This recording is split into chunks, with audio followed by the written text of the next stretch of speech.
Hello, everyone. Today I am here to do my word study. It seems like the Father has been showing me things in my own life, things that I should be doing, things that I shouldn't be doing, and I want to share those with you in this word study that you might hear His voice and harden up your heart, because it's for all of us today. So I want to take a look at Hebrews 3, verses 7, and we're just going to look at part of 8, if we want to go there. Today, if you hear His voice, do not harden your hearts as in the rebellion, in the day of trial in the wilderness. We're going to read through where your fathers tried me, proved me, and saw my works for 40 years. Therefore I was grieved with that generation and said, they always go astray in their heart, and they have not known my ways, as I swore in my wrath, if they shall enter into my rest. And when you look in the scriptures, you see that there's a footnote down there that this goes to Psalm 95, and it starts at verse 7 and goes through 11. So we can actually see, in tracing back our Greek to our Hebrew words, we can actually find them there. So it made the connection very easy. So I want to start with the word today. And the word today, there is so much in today. In just today in our own lives, there's so much. So I just want to show you a little bit about what I see in it. And when we get towards the end of this word study, we're going to wrap these all up into a couple of verses that contain all our words. So I just kind of want to go through the words first. So you find today at Strong's Greek number 4594, Seimaron. It's a neutral as an adverb of a presumed composition of 3588 and 2250, i.e. this day, or night current, or just past. Generally, it means now, i.e. at present, and one of my favorite words, hitherto. In the Thayers, we can see it means today, with the hyphen between to and day. This day, a today, meaning a time for embracing the salvation graciously offered. And that is in the Greek. So when we look in the Septuagint, the concordance to the Septuagint, we find this word countless times. We're going to specifically be looking at Deuteronomy 28, 1 and 2. It is also at Deuteronomy 28, 13, 14, 15. It's in Deuteronomy 29. It's in Deuteronomy 30. You can go back and look this up. So when we trace it back to the Hebrew, we see that it is Hebrew number 3117. Strong's definition from an unused root, meaning to be hot, a day as the warm hours, whether literally from sunrise to sunset, or from one sunset to the next, or figuratively, a space of time defined by an associated term, often used adverbially. When we trace it back into the ancient Hebrew lexicon, we find it at number 1220, JN, and it's Yom. The N is day. The J family root, the concrete, is day. And it tells us the day ends and the new day begins when the sun sets in the west over the Mediterranean Sea. The 1220, the concrete, is sea. The abstract is terror. The pictograph Yod is a picture of a hand representing work, and the Mem is a picture of water. Combined, these mean working water. The sea, or other large body of water, is a place of storms and heavy surf. The parent root is closely related to the Mem He. So I want to read you the definition out of the front of the ancient Hebrew lexicon on the Mem. If you have an ancient Hebrew lexicon, it's on page 27. It's actually Ma. The early Semitic pictograph for this letter is this here. It looks like water, a picture of waves of water. This pictograph has the meanings of liquid, water, and sea, mighty and massive from the size of the sea, and chaos from the storms of the sea. To the Hebrews, the sea was a feared and unknown place. For this reason, this letter is used as a question word. Who, what, when, where, why, and how, in a sense of searching for an unknown.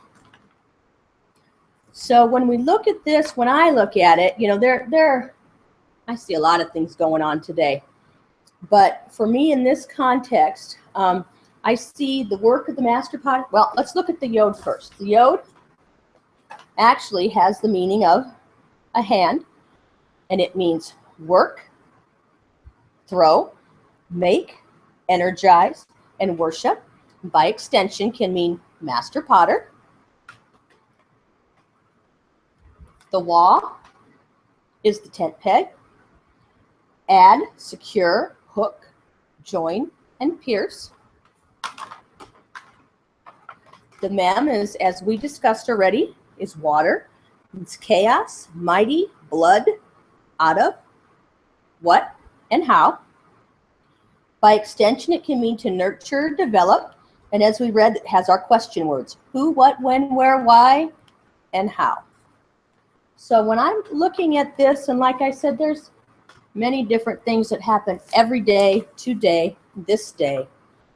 But I see the work of the master potter's hand that connects any question we might, it connects everything, every who, what, when, where, why, and how.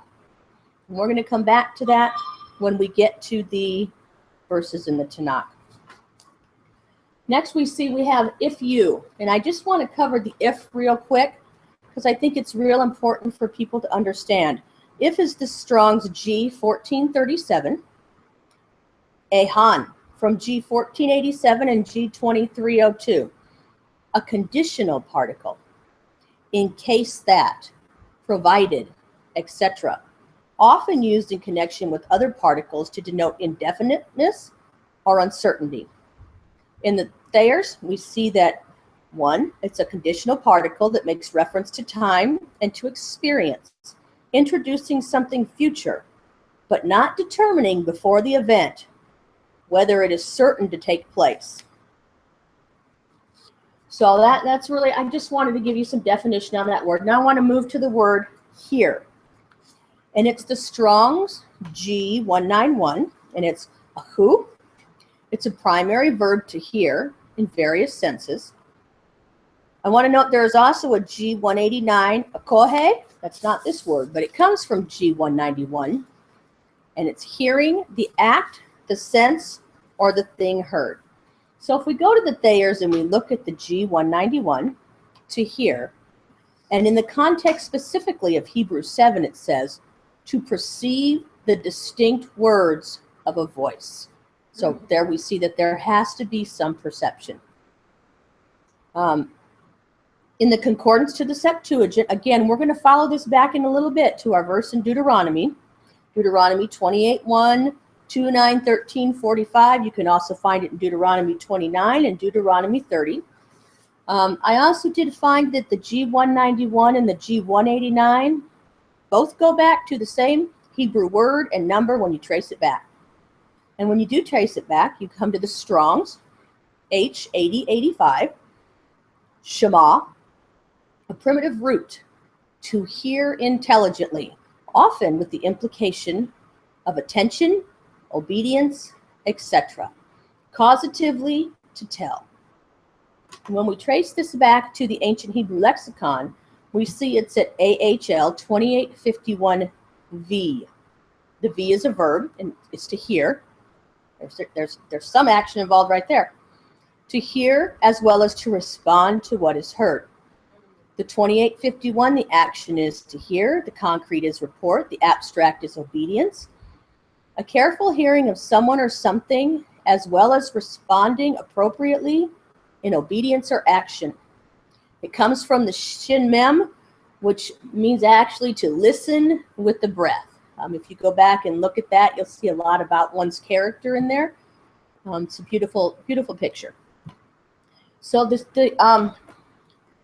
shin,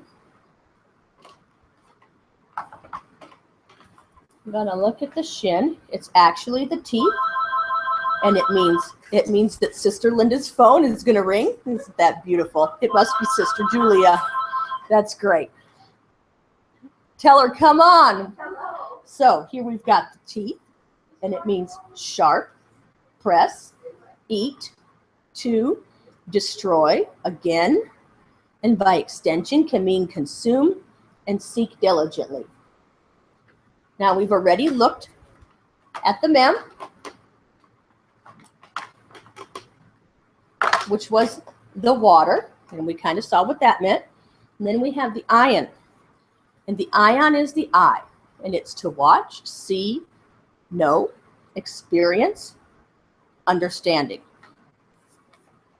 So I kind of want to talk about this word for just a little bit here because here's where I'm at today.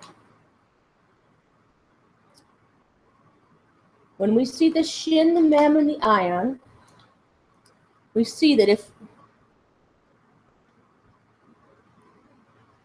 if we hear and obey, in the verse in Deuteronomy 28 we're going to look at, if we hear and obey, we are going to consume. We are going to eat that which nurtures our understanding and causes us to watch over. So let's just talk about each letter on an individual level. And we'll go ahead and we'll start with the shin. I said it was to eat and it was to consume. In a previous study, and it's down here on the YouTube page, Eat to Live and Eat to Die, the eat in Hebrew comes with a specific connotation. And I'm going to show that to you. Now, there is more than one word for eat in Hebrew. This is the one that the Father's really been showing me and has shown me. And this is what I think the eat is when we're considering whether we're going to consume. So it's eat, and it's H398, and it's the aleph, the kaf, and the lamed. So when we're eating something and when we're consuming something, we're getting our power and our strength from El to allow our will to be bent to the shepherd's yoke. So we can see even in, we think of hearing, oh, I heard it. We're supposed to be consuming what we hear. We're supposed to be eating what we hear.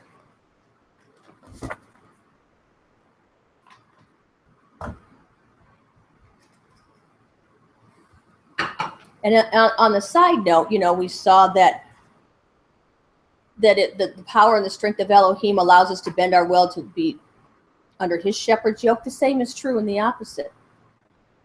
If we are using the power and the strength of some other power and strength, and we are allowing our will to be bent for some other yoke, to some other leader, to some other instructions. And so that goes either way. You can eat to live, you can consume to live, or you can consume to die.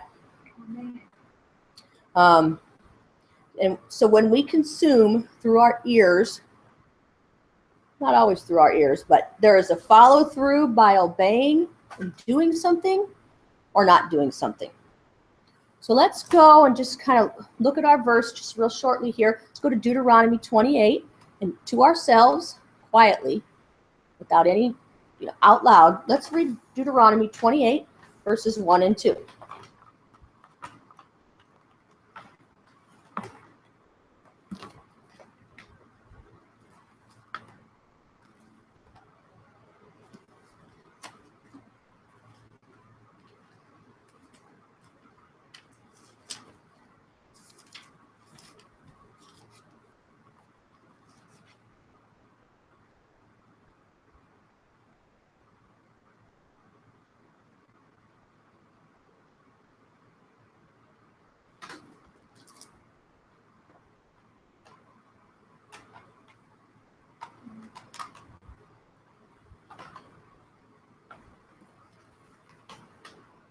Okay, did you hear it?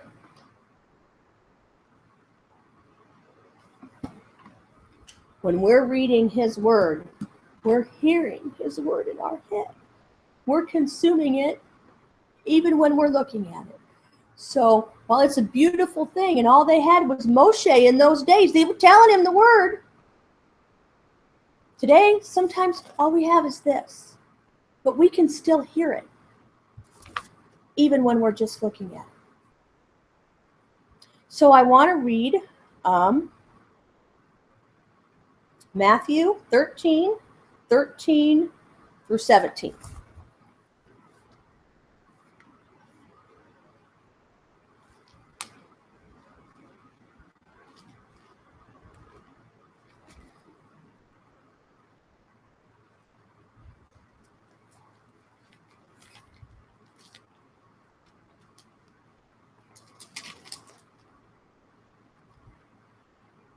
Because of this, I speak to them in parables, because seeing they do not see, and hearing they do not hear, nor do they understand. And in them the prophecy of YHWH is completely filled, which says, hearing you shall hear, and by no means understand, and seeing you shall see, and by no means perceive. For the heart of this people has become thickened, and their ears are hard of hearing, and their eyes they have closed, lest they should see with their eyes and hear with their ears, lest they should understand with their heart and turn back, and I heal them. Linda is praising Father right now. So praise you, Father, that we can see and that we can hear. If today we shall hear. So I want to take a quick look, so we got this ear thing going on, and it's not just an ear thing in the simple Greek word study. It's G3775. It's ous. Short definition, the ear, but metaphorically, it's the faculty of perception. So I've been at a place in my life where I've read this all day long, but I had no perception of what it meant. So we're here to this word. We're at the mem. And when we hear and obey, we consume, we nurture something. We nurture something inside of us. Especially, we're talking about the voice of Yahweh. So what are we nurturing inside if we're consuming Yahweh's voice? What are we consuming inside? If we are consuming, what are we nurturing inside if we consume? Another voice, another word, another instruction. Let's go to,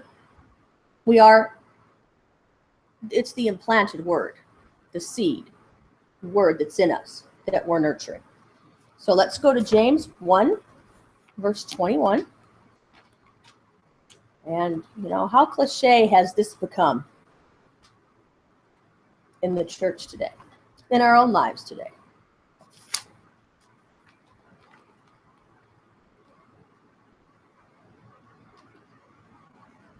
Therefore, and all that stuff that's before it, this is what it's there for. Put away all filthiness and overflow of evil, and receive with meekness the implanted word, which is able to save your lives, and become doers of the word, and not hearers only, deceiving yourselves. Because if anyone is a hearer of the word and not a doer, he is like a man who looks at his natural face in a mirror, for he looks at himself and goes away and immediately forgets what he was like. But he that looketh into the perfect Torah, that of freedom, and continues in it, not becoming a hearer that forgets, but a doer of work, this one shall be blessed in his doing. And in his doing of what? Just told us. In his doing of the perfect Torah. But we might not just be hearing. When we consume this, it doesn't just sit there. We need to be doers of what we have heard. So, if we are consuming and nurturing this, nurturing this implanted word that's inside of us, we're going to get some understanding, and be watching over something, as we saw in the ayin. So what we are going to understand and what we are going to see more clearly is Elohim's character, is his panim, is everything about him. And what are we watching over? What he's commanded us, his Torah. So let's look at Luke 11:28.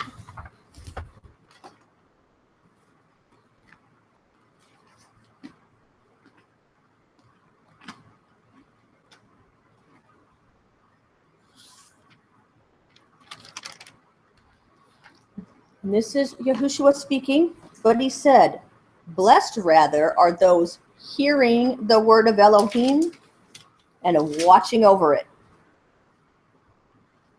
It's that simple. I'm not usually a one verse picker-outer, but that's just it. There it is. And when you look at the footnotes in the scriptures, and I do, you find that asks us to go back to Luke 8:21. Let's just go look at that real quick and see what it says. This breaks my heart. Because I have a family, a flesh and blood family. Luke 8:21. And answering, he said to them, my mother and my brothers are those who are hearing the word of Elohim and doing it. So our family is those who are hearing and doing the perfect Torah that set us free, and they're consuming it. They're got to be doing this. Whatever level they're at, I'm nowhere. I'm just,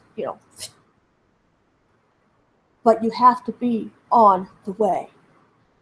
As someone I really think is one of the most wonderful teachers I've ever heard, you have to be on the trail. You must be on the trail. So, talking about this watching over. So I thought, well, I better go and look at this. Linda, my computer is going to die for some reason. It's not plugged in. I don't know what happened. Wrong plug. Miss Linda, who is this beautiful woman of Elohim, is going to fix me up. And I'm not going to even cut this out of here. I'm going to leave it right on here because she's such a beautiful woman of Yah. Okay. All right. Okay, so I went to look at this watching over that we just talked about in Luke 11:28 and 8:21. And it actually goes back to the word shamar. And I just thought I would give that a quick look just to kind of see what it was. And it's the Greek 54:42. And we're just going to look at it real quick. In the Greek, it's actually phulasso, probably from 54:43, through the idea of isolation, to watch, i.e. to be on guard, literally or figuratively. And if we take it back to the Hebrew, we find it's at 8104. And the Strong's definition for that is shamar, like I said, a primitive root, properly to hedge about as with thorns, i.e. guard, generally to protect, attend to, etc. So right there, even in the definitions, we can see that when we're supposed to watch over this, we're not just sitting still and looking at it. There is an attending to. There is a guarding. When I have my grandchildren over, my children ask me to watch my grandchildren. I don't just sit on the couch and stare at them very often. Okay? There is an attending to. When you're watching over an animal or a child or your dinner cooking on the stove, you're not just sitting there watching it. There's much more going on than that.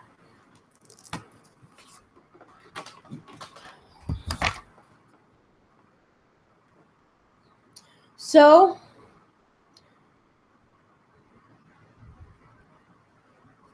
you know, this is so cliche. I'm going to say it anyway. But what is it that we consume that nurtures our understanding and that we watch over? Well, here it is. Okay. And my friend, Sister Beldana, says to me the other night, everyone says that. And you know what? Everyone across the world that says they're in some kind of relationship with this or the person in this Holy Scriptures says the same thing. So how do we know? Best I can tell you is this.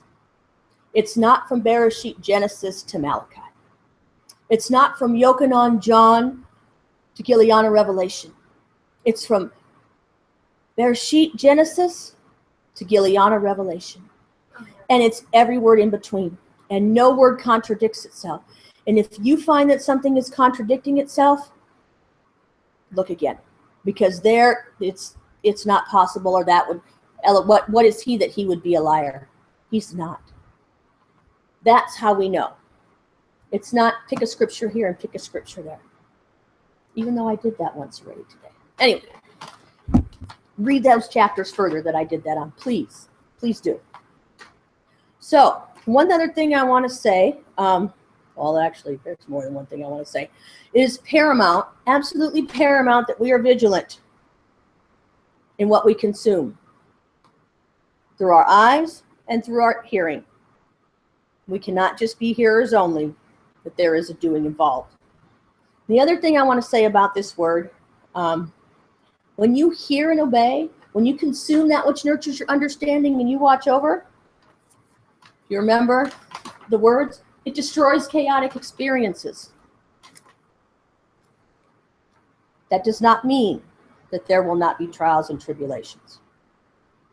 What it means is that this chaos will not overtake us.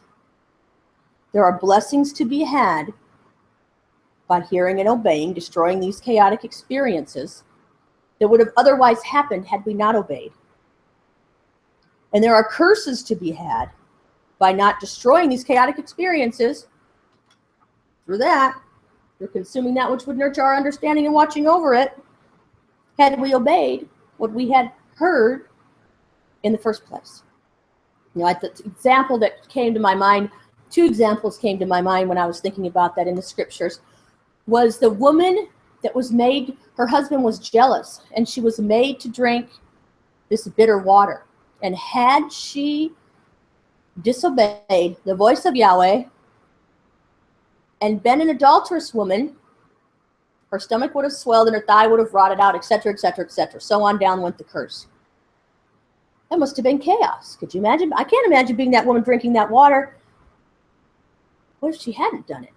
There was chaos all around her.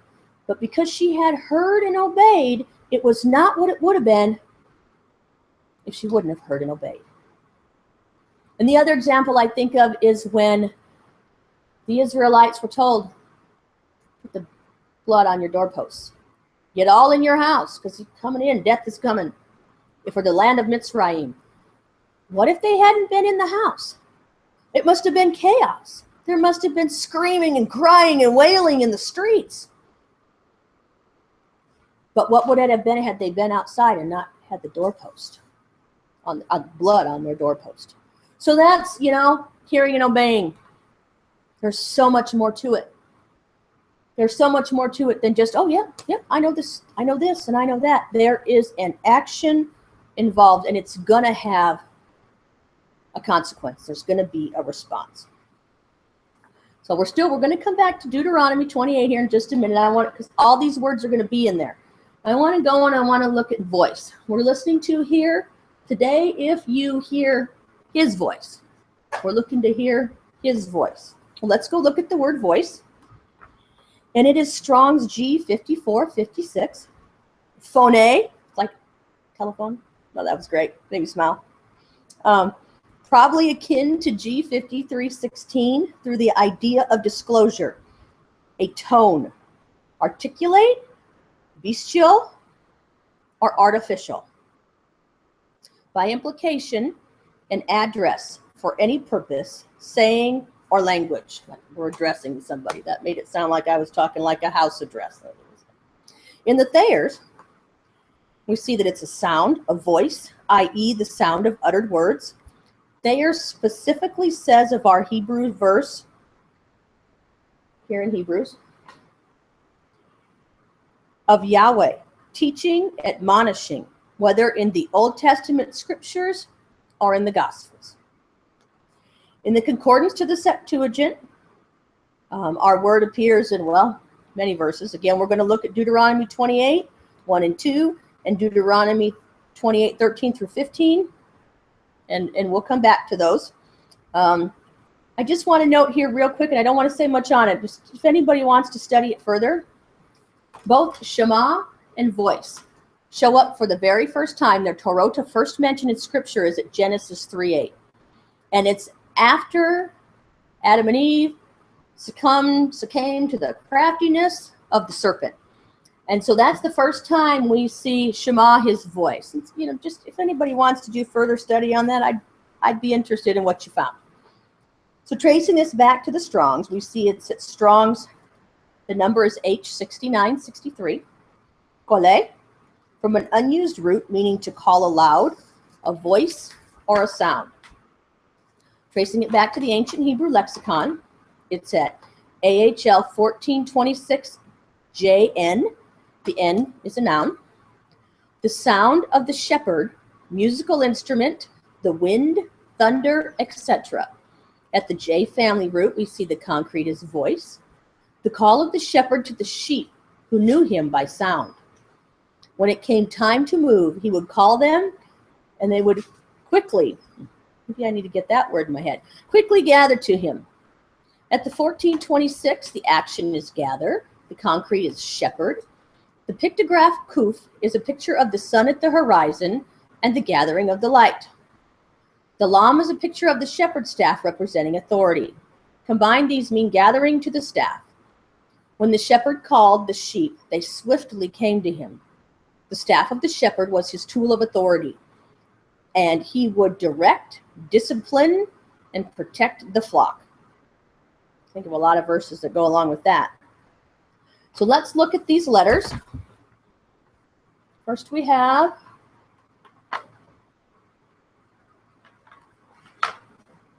the kuf, and it's the rising sun, and it means behind, last, rise, east, cycle, time, distinguish. And by extension, it can mean come together. Then we have the wa again, which is our connecting, our securing word. And then we have the lam, the lamed,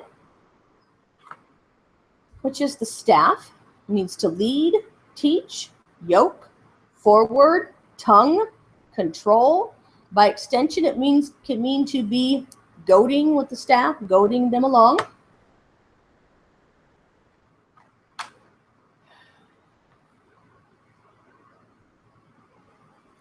So we're going to go now, and we're going to go to Deuteronomy 28, verses 1 and 2. We're going to look at the scripture.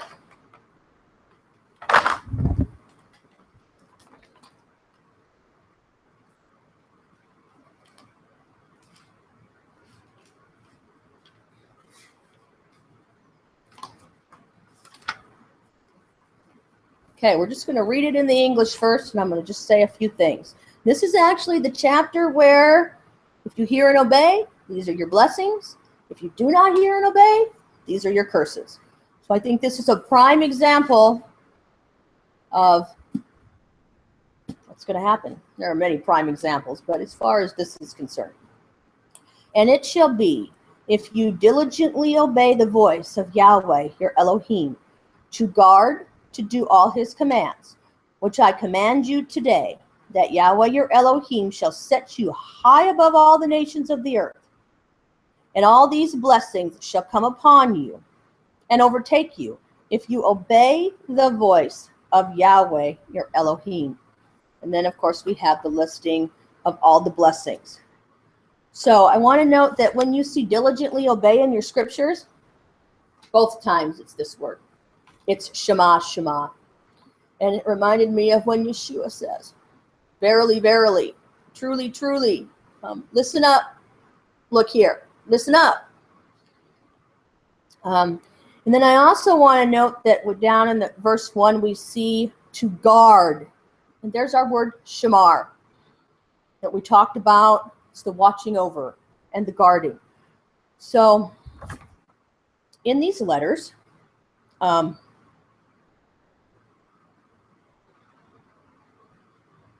we see the voice. This voice is distinguished. It rises above. That's our kuf. And it connects us. That's our wa.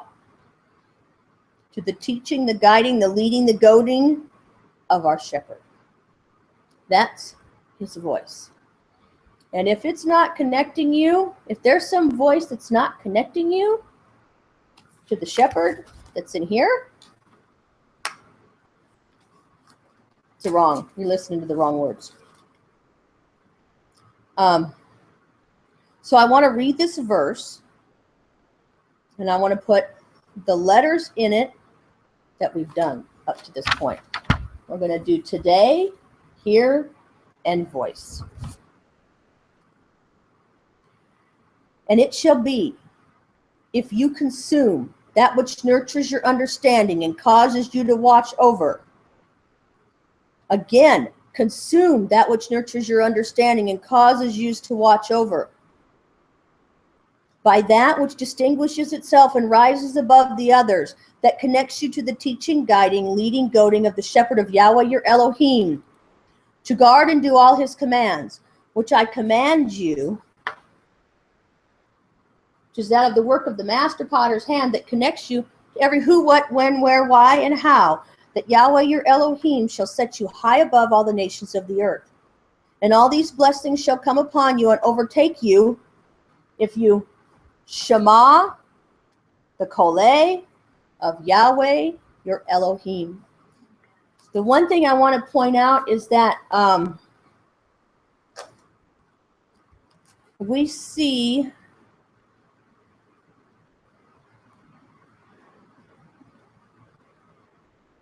well, no, I don't want to do that.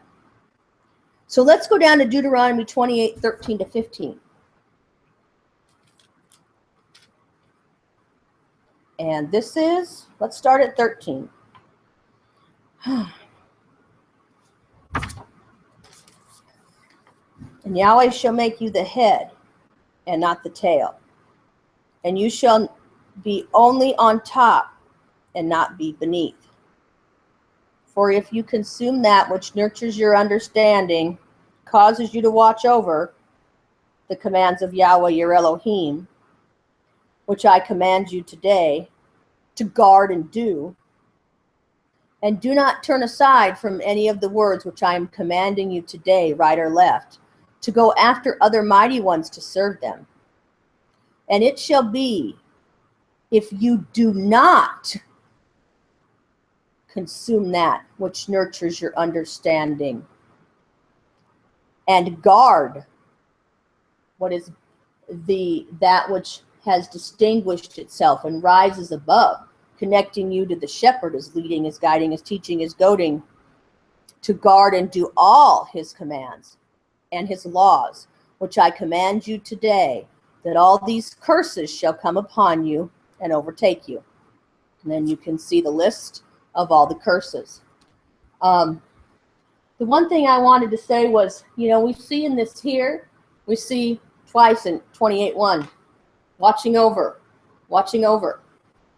And then we see again in there to guard, which is watching over. 3 times, 1 verse. We can see it, whether it's in the letters, or whether it's an entire word. So let's just go read a few other examples. Let's go to Genesis. We're going to read some. I'm just kind of keeping this in our mind as we read them. Let's go to Genesis 22.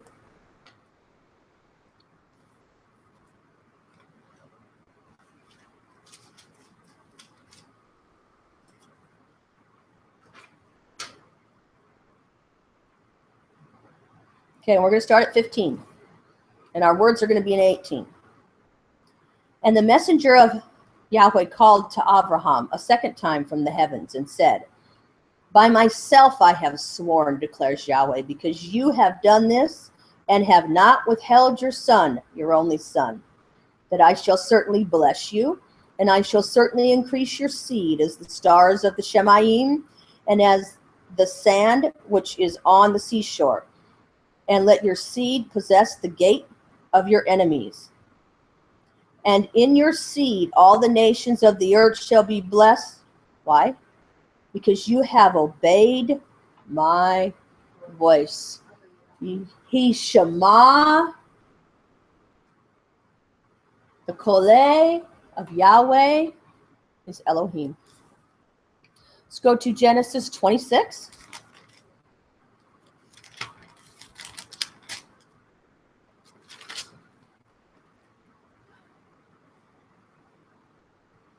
We're going to read verses 4 and 5. Again, we're speaking of Abraham and his seed.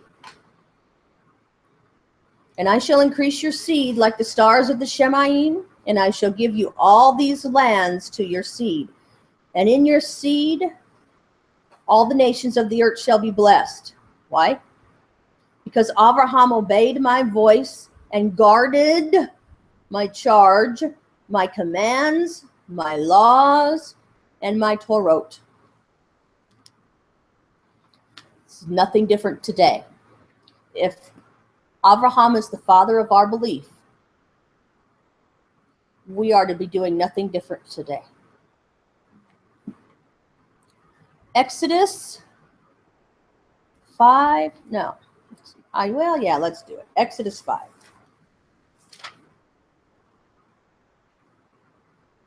Verse 2.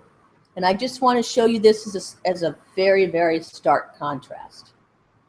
And Pharaoh said, who is Yahweh that I should obey his voice to let Yisrael go? I do not know Yahweh, nor am I going to let Yisrael go. Not obey. I think we can read all about Pharaoh in here, and I think we should take it real consideration about the things that are going on in our world today and in our own hearts.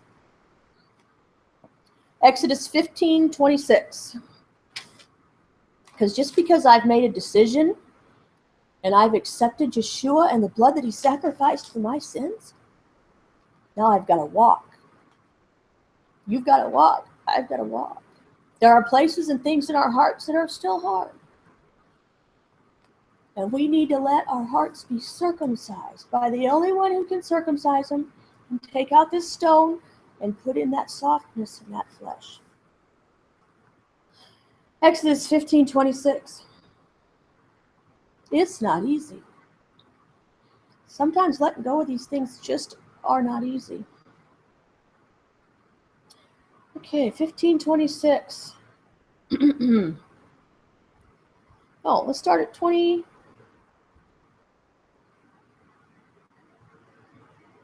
Yeah, 26. And he said, if you diligently obey, there we are again, Shema, Shema, the voice of Yahweh, your Elohim, and do what is right in his eyes, and shall listen to his commands, and shall guard, watch over all his laws, I shall bring on you none of the diseases I brought on the Mitzrites, for I am Yahweh who heals you. Let's go to Proverbs. There's so many verses that contain all these words. We're just going to do a couple more. Let's go to, you could read all of Psalm 29. Let's go to Proverbs 5.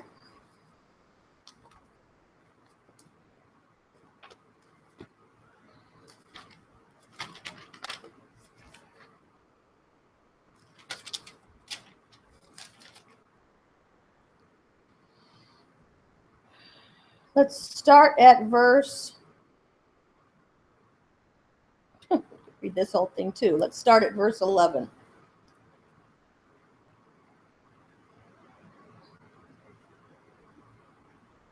Father, don't let this be people with ears to hear.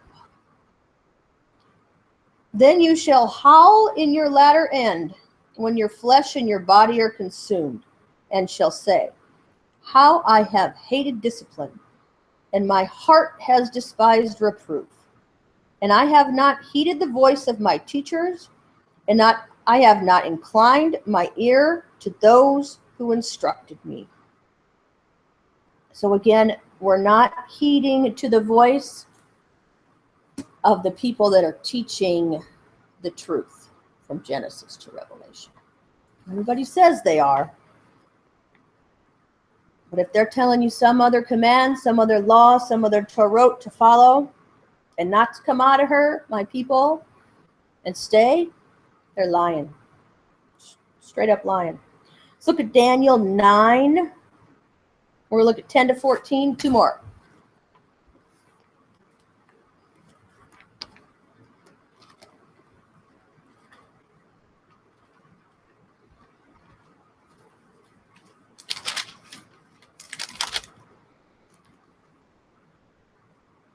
And we have not obeyed the voice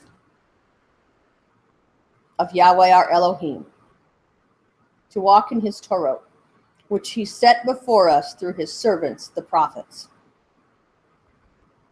Walk in his Torah. Listen and hear what the prophets wrote.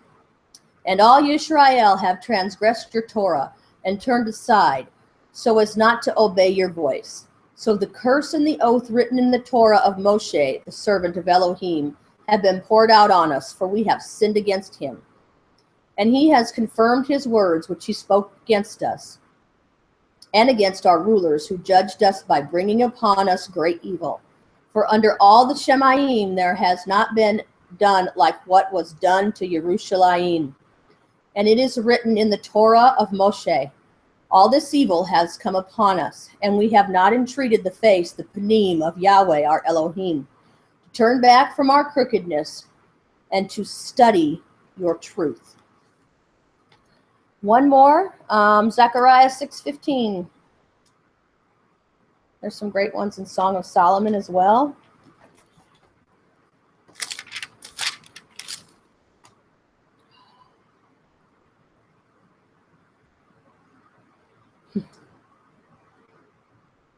As we know, this is all an end-time prophetic book. And to those who are far away shall come and build the Hekel of Yahweh. And you shall know that Yahweh, Sebaot, Yahweh of hosts, has sent me to you. And this shall be, if you Shema, diligently obey the voice of Yahweh, your Elohim.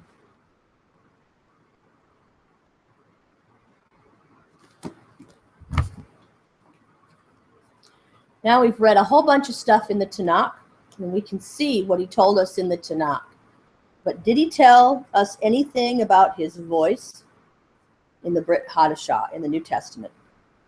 We're going to look, and we're going to see. Also, there's a video down in the comment section. If anybody wants to see what happens when some other shepherd tries to call their sheep. John 10. Let's go to John 10.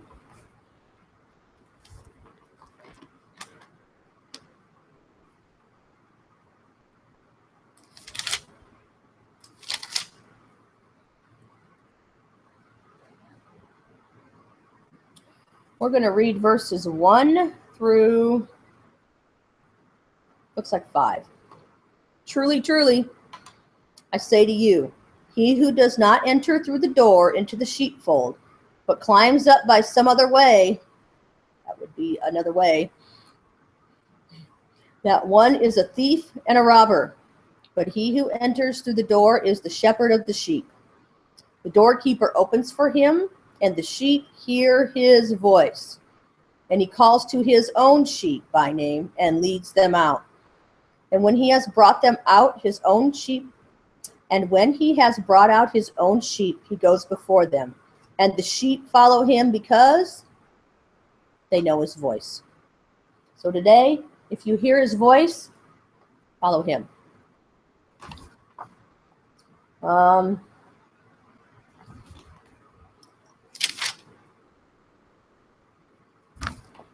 John 18.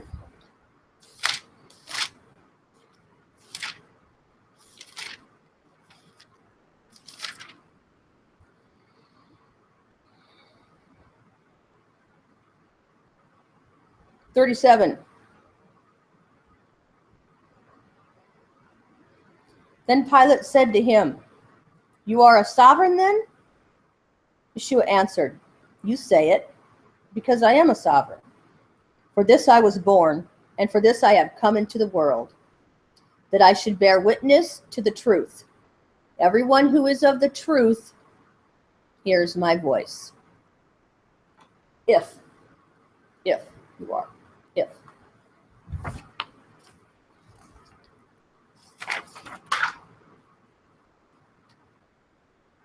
John 5.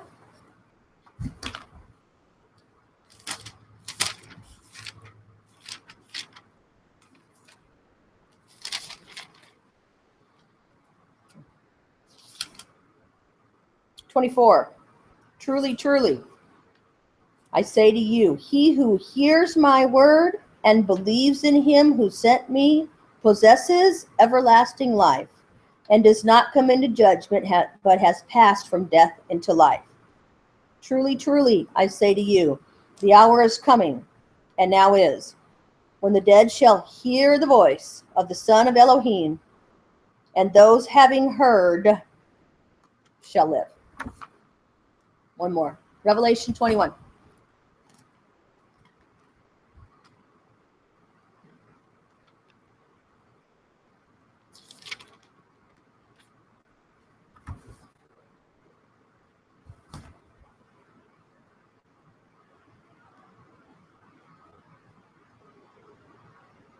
Verse 3. I don't know. There must be a reason I'm reading this.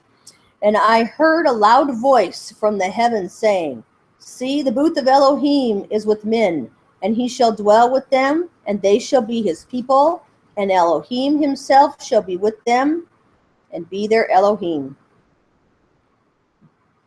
Okay. So I just want to note, and I want to highly note, that when we are hearkening to the voice of Yahweh, that voice always lines up. We read it how many times here? Tells us to do. How many times have we read this here? With his commands. From Bereshit to Gileana. Yeshua in John 8:28 and John 12:49 made it very clear. He only spoke what his father taught him to speak, did what he saw his father doing. If somebody's got him doing something else than what his father did in the Tanakh, this is a different Yeshua. It's a different, maybe it's Jesus, I don't know. Remembering, sorry, Linda. Remembering Hasatan, I want you to remember this because we looked at it. We saw it, well, I talked about it in Genesis 3:8, right before first time we saw Shema and voice. It tells us that Hasatan is a crafty one. We should always, always, always study to show ourselves approved, which is unadulterated, which you can find in Sister Stephanie's video. Should be somewhere here on my channel about studying to be unadulterated. We should always, always, always be checking to make sure what we heard from any source matches up with the entirety of Scripture and is given in context. So, today, if you hear his voice, do not harden. Harden is Strong's G4645. Skaleruno, that was fun to say, from G4642. To endurate. The Webster says physically or morally hardened. That is figuratively. Render stubborn. The Thayers says to make hard, to harden. Metaphorically, to render obstinate, stubborn. The concordance to the Septuagint, there's a lot going on in the concordance to the Septuagint with this word. Page 1275, you'll kind of find it in 3 different places. It goes back to Psalm 95:8, which is what our verse refers to. And simply enough, that shows us in Psalm 95 that the Hebrew word, the number is 7185, and it is confirmed in the concordance to the Septuagint. And in the Strong's, it's kasha, a primitive root, properly to be dense, that is tough or severe in various applications. Following it back to the ancient Hebrew lexicon, it's at 1435H, V. The V again is a verb. The V is hard. The H family root, the concrete is hard. The stiffness of the stubble or branch, that brings to mind several scriptures. The 1435, the action is to gather. The concrete is stalk. The picture kuf is a picture of the sun at the horizon and the gathering of the light. The shin is a picture of the teeth representing pressure. Kuf, shin. Combined, these mean, this is the root, combined, these mean bring together and pressed. Once the grain stalks are harvested from the field, it is gathered into bundles and secured with the cord in the middle. So we can find our word in 2 Kings. We did this in the last word study, 17. I'm going to read 13 to 15.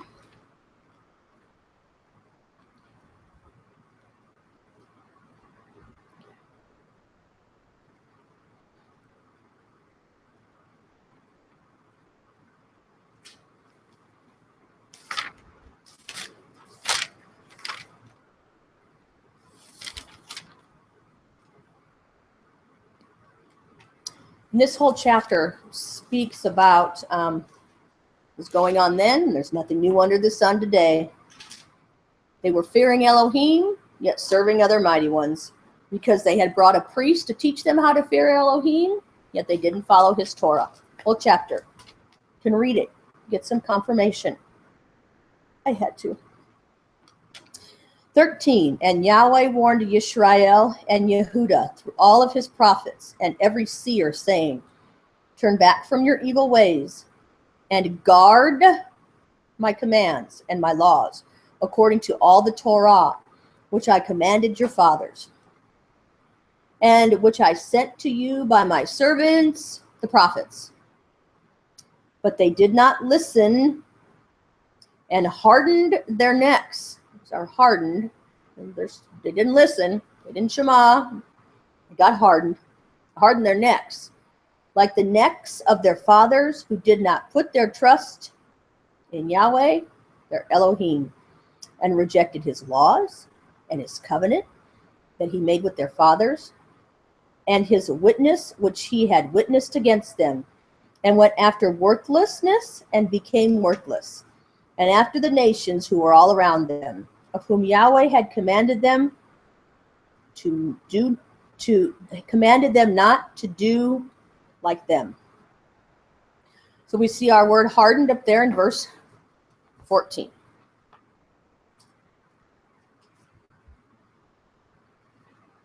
Second Chronicles, let's look at 30. Then we're going to go over the letters as soon as we read a few verses.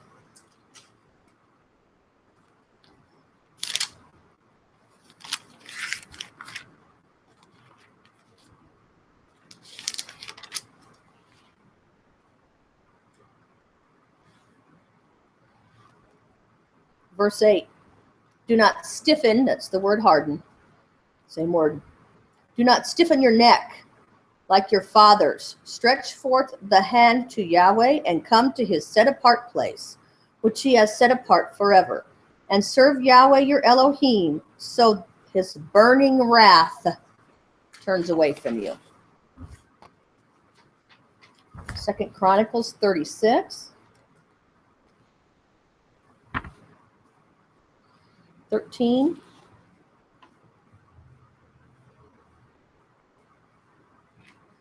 We're going to start at 11. Zedekiah was 21 years old when he began to reign, and he reigned 11 years in Jerusalem. And he did evil in the eyes of Yahweh, his Elohim. He did not humble himself before Jeremiah the prophet, who spoke from the mouth of Yahweh. And he also rebelled against sovereign Nebuchadnezzar, who had made him swear by Elohim. But he stiffened his neck and hardened his heart against turning to Yahweh, Elohim of Yisrael. And then there's some more examples in Jeremiah. One more I want to look at is Nehemiah, chapter 9.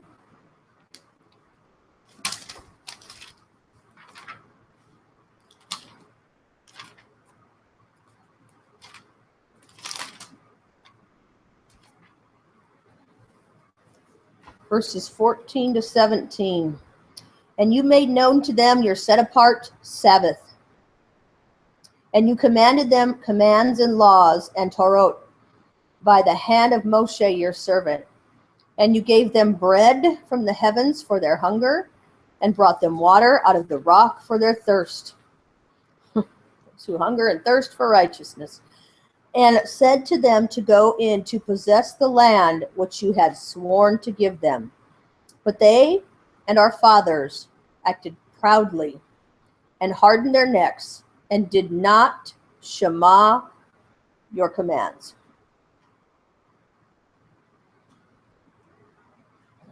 Well, I could read some more of that, but we'll stop there. Okay, so we've got our word here, harden. And we looked at the letters. We've looked at the kuf. We've looked at the shin already. Let's look at the hay. The hay is the raised arms. And it's look, man, behold, reveal, show, and sigh. And so we see in our word, and by the definition that we read in the ancient Hebrew lexicon, that when we harden, to harden is to come, to bring ourselves together. I would even go so far as to say in agreement, and be pressed together with that which would destroy true revelation. It brings about man's, this is a man, own revelation, and it keeps us from beholding him. So when we're hard, we're in agreement with something else, we're pressed together with that, and it destroys the true revelation. We're following our own way. We're following our own commands. We're following our own instructions. We're following our own quote-unquote Torah. Whether it's not keeping the Sabbath, whether it's grumbling and complaining, whether it's not coming out for my people, whether it's fearing Elohim and following some other commands, in some way, we're coming into agreement with something else. So we saw in those verses, there is one place where it talks about hardened heart, and that has to do with Pharaoh, if you wanted to look into that. But we saw that they were all stiff-necked. So I thought we'd take a quick look at this neck. It's the Hebrew 6203. It's Oref from 6202. The nape, or back of the neck, as declining. Hence, the back generally, whether literally or figuratively. The H6202 is Araf. It's a primitive root. It's rather identical with 6201 through the idea of sloping, properly to bend downward, but used only as a denominative from H6203 to break the neck, hence figuratively to destroy. In the ancient Hebrew lexicon, we see it's at H2580N. N is neck. The 2580 is from the ion, it comes from the ion resh, as the neck is exposed skin. So I also want to note that in the ancient Hebrew lexicon, you see right above the 2580N, there's a 2580V. The N is the noun, the V is the verb. And it's associated with Strong's number H6202, from which our H6203 comes from. And it is as its behead, to sever the neck from the body or to break the neck. So we see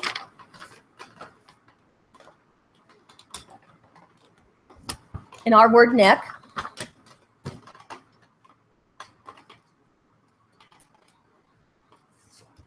I can do this.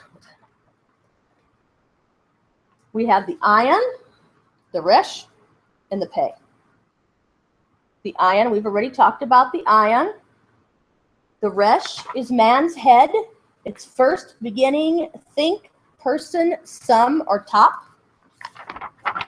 And the pei is the open mouth, blow, scatter, edge, enter, command, open. And so we see this neck. Remember, it comes from a word that means behead. When you have a stiff neck,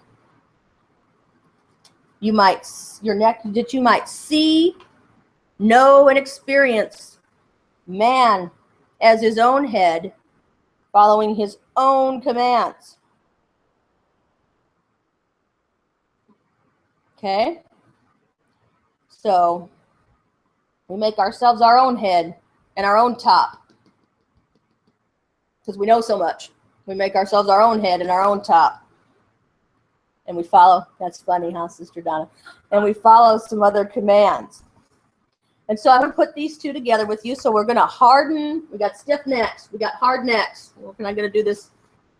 I don't know how we're going to do this. We're going to try. So we're going to, if we have stiff necks, we're not talking about the hard over there. We're talking about the stiff neck because we've got the word hard here. We are going to come together in agreement, if you will, with that which would destroy true revelation. And we're going, and just like they did, they saw, they knew, and they experienced themselves as their own head, and they followed their own commands. Had a stiff neck. They had cut off, beheaded the one that was supposed to be their head to begin with. Last word. Today, if you hear his voice, do not harden your hearts. And I just want to touch on this word a little bit because it's the next place I'm going. And I'm going to dig deep in my heart. I'm going to dig deep into this word while I'm digging deep into my own heart. So I didn't dig too deep into it yet because I think it's going to hurt. Well, this hurt. This already hurt, but that's going to hurt. And if it doesn't hurt, what's that English cliche we have? No pain, no gain.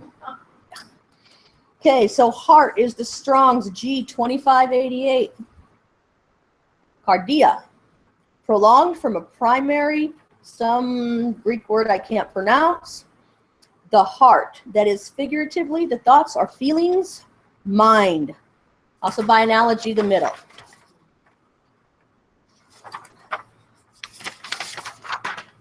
In the Thayers, it's the heart. Number one, properly that organ in the animal body, which is the center of the circulation of the blood. And from Leviticus, we know life is in the blood. And hence was regarded as the seat of physical life. Two, universally denotes the seat and center of all physical and spiritual life. More specifically, in the Thayers, we see it's of the will and character. In the concordance to the Septuagint, you can find it used all kinds of places, okay? And in the concordance to the Septuagint, you will also find that depending on which Hebrew number it's talking about, we're going to find in the ancient Hebrew lexicon that in this root line that we're going to talk about, there's 4 different hearts.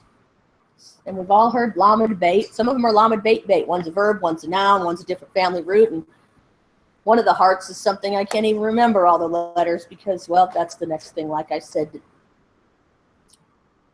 to get my heart right. I bet there's a scripture close to that somewhere. So in the Strong's, it's H3824. It's lebav from H3823. The heart as the most interior organ. Used also like H3820, which is the leb. And the 3820 is the leb, a form of H3824, the heart.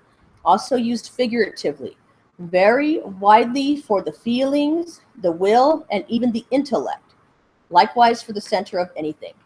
So if we trace it back to the ancient Hebrew lexicon, we find it's at number 1255 BN. The N is the heart. The B family root, the concrete, is heart. The organ that pumps blood. This is the organ that is also seen as the seat of thought and emotion and mind. The 1255 root, the concrete, is the heart. The abstract is the think. The pictograph lamed is a picture of the shepherd's staff representing authority. And the bait here is a picture of the house, of what is inside. Combine these mean authority inside. The consciousness of man is seen as coming from deep inside the chest, the heart. Thirst as an inside desire for water. That would be something to chase around for a long time. The bait is the house. It's the family. In, with, peace, divide. You can see it's over there twice in our word. Also, the bait comes with the idea of being formed into a dwelling place. Also, it is some people say it's the Aleph, given form and place. Of Yahweh, the authority inside that brings peace to his house. Of another authority, the authority inside that divides you from the house. There are many, many scriptures that talk about the heart. Some of them it's the Strong's 38:20. Some it's the 38:23. Some it's the 38:24, 38:21, and there's also another number, like I said. So I just kind of want to leave that we know it is our thoughts and our emotions and our mind. So I'm going to try to read this verse now with the letters. After having discussed all this, I'm going to try and read this with the letters. And I didn't write it all down. So I'm going to give it a whirl here. So today, it's the work of the master potter hand that's connecting in your life, or allowing every who, what, when, where, why, how. But if you consume that which nurtures your understanding and causes you to watch over from his, it's distinguished and rises above others, connecting you to the shepherd and his leading, guiding, his goading. Do not come into agreement. Do not come together with that which would destroy true revelation in your mind, in your will, in your emotions, and in your thoughts.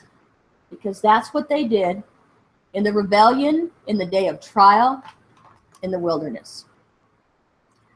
So like I said, next I'm going to be looking at the heart. And when I get out in the wilderness here, maybe Yahweh will give me more at the end of this verse. Shalom to everybody. I want to say a special, big, huge thank you to Sister Donna and to Sister Linda here, who are a huge support in my life. And to Sister Stephanie as well, who's not here with us today. Shalom.